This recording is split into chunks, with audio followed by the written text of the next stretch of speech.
guys, so today I'm going to be doing a book talk on Did I Mention I Love You by Estelle Maskame, and this has been my most requested book talk since December when I originally mentioned this book in one of my Vlogmas videos. I just mentioned it briefly and I mentioned that I read it and I really liked it and I kind of told you guys the premise, and ever since then I've been getting tweets and messages every single day. Laura, can you upload a DIMILY book talk? Laura, we need to see a DIMILY book talk. Laura, where's your DIMILY review? I need to see your DIMILY review. Where's your DIMILY review? Every single day I get these messages from you guys. I did not know you wanted this review so bad. I was originally going to wait until the whole series came out because I thought it would be easier to just make like a one series kind of review video, but you guys really want just a plain old Did I Mention I Love You book talk. So yes, here it is, Did I Mention I Love You by Estelle Maskame. Most of you have probably heard about this book, especially if you are a subscriber of mine. I talk about this book all the time. But if not, I'm going to give you guys a little bit of a non-spoiler summary and talk a few details about this before I get into the spoilery details with the people that have read this, so just stick around. This book follows 16-year-old Eden Monroe, who's grown up living in Portland, Oregon with her mom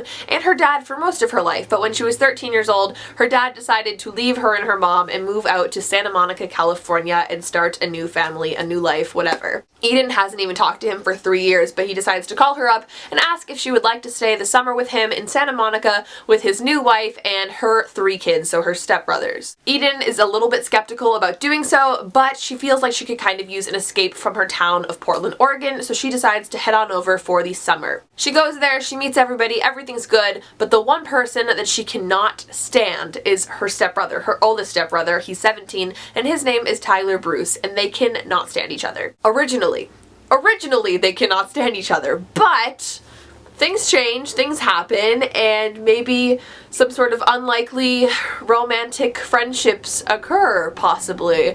Maybe, I don't know, you're gonna have to read the book and find out. So yeah, this book might sound a little bit crazy if you're not very open to the idea of a possible sibling relationship, step-sibling relationship. Some of you might be like, no, that's so weird, I'm not reading a book about incest, but like, have you read Forbidden by Tabitha Suzuma? Because that's about like real incest. This is just step-siblings that have never met each other before. Like, it's fine. It's fine.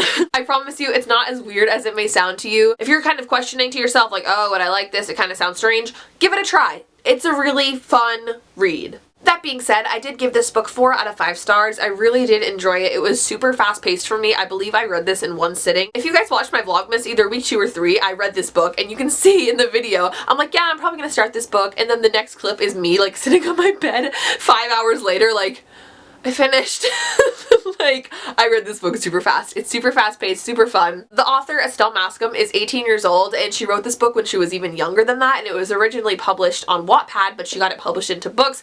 Don't let that scare you from reading this book if you think, oh, the writing's not going to be good because she's so young. No, it's good. It's really good. Estelle's awesome, and this book is awesome, and you're going to really like it. I would give it a try if you've not already.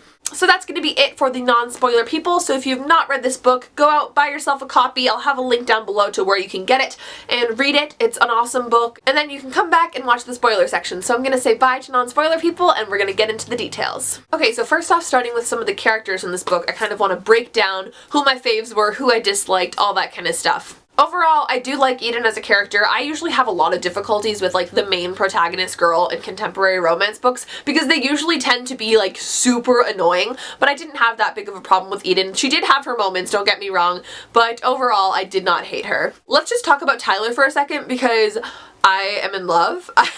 You guys know, like, I have a huge thing for like bad boys but have like a sweet side, and Tyler is just like so perfect. I remember I was like reading the book and he first gets introduced and he's like talking about how he doesn't like meat, and I was like, me, like, Tyler's a vegetarian, I'm a vegetarian, we're perfect for each other.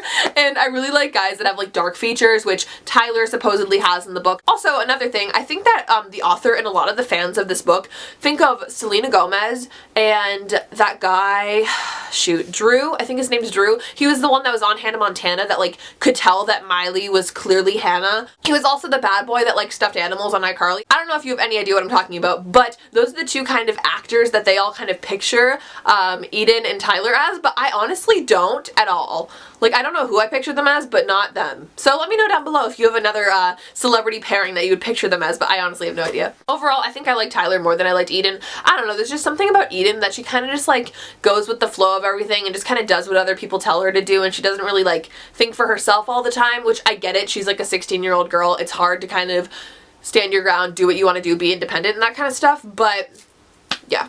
As for the like secondary characters, like the friend group and the adults and stuff like that, Megan was probably my favorite out of the girls, Tiffany, Rachel, Megan. She doesn't really have a lot in the book, but Rachel kind of annoys me, and Tiffany I obviously hate. And then for the guys, I really like Dean, and not really Jake, because yeah, but I like Dean a lot. I absolutely love Eden's mom. We don't get a lot of her in this book, but she's really the best. Overall, I liked Ella. I don't really like her dad, but we'll get into it. In this book, it really seems like all these kids do is party and like go to parties. And like, I get it, you're in Santa Monica, California, and a lot of people are like, it's so unrealistic that all they do is go to parties. I don't think it's unrealistic. I just think it's a little bit much. Like, I'm like, guys, do something else. Go have another activity. I mean, like, they go shopping and they go to parties, but like, what other California activities do you want from teenage kids? Like, I feel like that's pretty accurate. The buildup of Eden and Tyler kind of admitting their like for each other, their attraction to each other, I think was done really well. I mean, it seemed like they really hated each other and they were so mean to each other, especially Tyler to Eden. He was so rude to her. So when it comes out on like the 4th of July, I was kind of taken aback that it happened so soon, because it's like he goes from hate to like, I like you really fast, which was kind of crazy to me. I did really like the 4th of July scene though, when they go into the school. I just have to say, the 4th of July is my favorite day of the whole year. I don't know about you guys, but it's like basically my favorite holiday and basically my favorite day of the year. I just think it's so fun how like everyone's partying and we're just celebrating, and there's always like cupcakes and stuff. I don't know, I just really like the 4th of July. But yeah, so that kind of made it all the better when they were like in that little hallway and then they get caught and then they like get borderline arrested, which I was like, Tyler, you're so stupid. Like, he's so stupid. He's so foolish. He needs to, like, get his life together. The whole drug thing, I think a lot of people are probably like, why does Tyler do coke? He's, like, 17 years old. I don't know what you guys think or what you know, but I feel like it'd be kind of easy to get any type of drug in California for teenagers, so I thought it was pretty realistic that he did have that kind of problem. I don't really know. Like, I feel like Eden really flipped out at him for smoking pot, like, a lot. She, like, was really mad, which I, like, get, but, like, coke is really bad, but, like, pot, I was just kind of, like, maybe chill a little bit, but like the cocaine, like I get 100%. He needed to get off that real fast because it's so bad, and like I was freaking out. I didn't think this book was gonna go there. Like, I thought it was gonna be like some cute contemporary, and then we get to this party and it's like Tyler's doing coke lines in the backyard, and I was like, cool. The one thing about this book that just gets me every time whenever I think about it is the fact that Tyler is cheating on his girlfriend, like the whole book. Like, the whole book, he's cheating on Tiffany. And, you know, Tiffany is an unlikable character. Nobody really likes her. She's sort of, like, a bitch. Like, nobody likes her. But I just, like, hate cheating. And cheating in books kind of drives me mad sometimes. Like, if a character cheats and then they get forgiven or anything like that, like, it makes me mad because cheating sucks and it's like the worst. It's the worst. So like, it really pisses me off when people cheat, especially in books. So it usually bothers me, but like, I can't bring it to bother me that much in this book because I hate Tiffany so much. But at the same time, like, I'm conflicted because like, I really hate cheaters. But I love Tyler. I don't know how to feel. I almost feel like hypocritical for being like, it's fine, like it's great, their relationship's great, but like he's cheating on his girlfriend the whole time, and it was really sad how he's kind of like, Tiffany has me in the situation where if I don't stay with her, she's gonna reveal all my secrets, and like I get that, but I don't know, I feel like they kind of should have waited.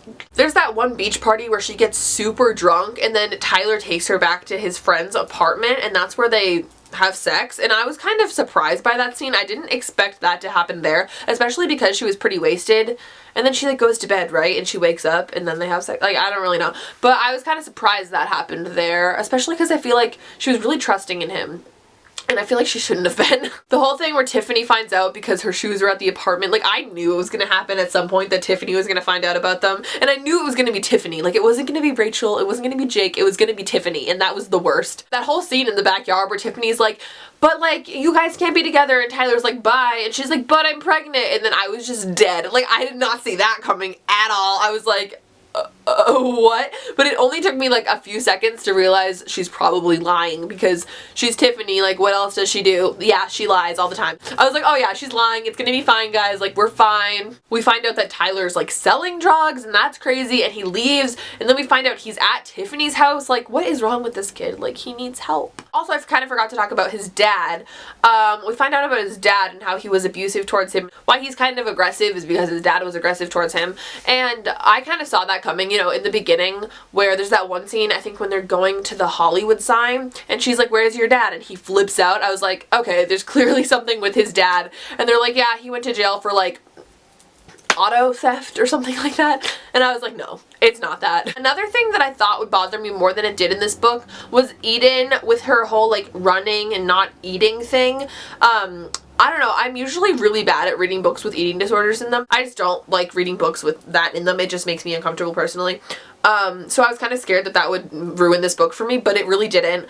It didn't get delved into too much, so it wasn't a big issue for me. The end of this book really bothered me the first time I read it, but I just reread it so I could do this book talk and have the book fresh in my mind, and it didn't bother me as much the second time. I was really upset that they didn't end up together the first time I read it, and I remember just being so mad that she was with Dean. I love Dean, I love him as a character, and I was kind of glad to see her with him out of anybody, but it really bothered me that she wasn't with Tyler. And that end scene where they get in the car together and he's like, so now we can be together, and she's like, no, we can't. It was so sad when he just like broke down and he was like really upset about it. But I think what I've kind of realized is that Tyler really needs time to get better and to get off drugs and to become a better person that isn't so angry all the time, and I think that he wouldn't be able to do that with Eden. You know, he was really dependent on her at the end of the book, and I feel like he just kind of needs some time to get better for himself and not for anybody else. So it was kind of good in that way, but I'm still upset that she's dating Dean. Like, I don't want her to be dating somebody else, you know? Like, I want her to be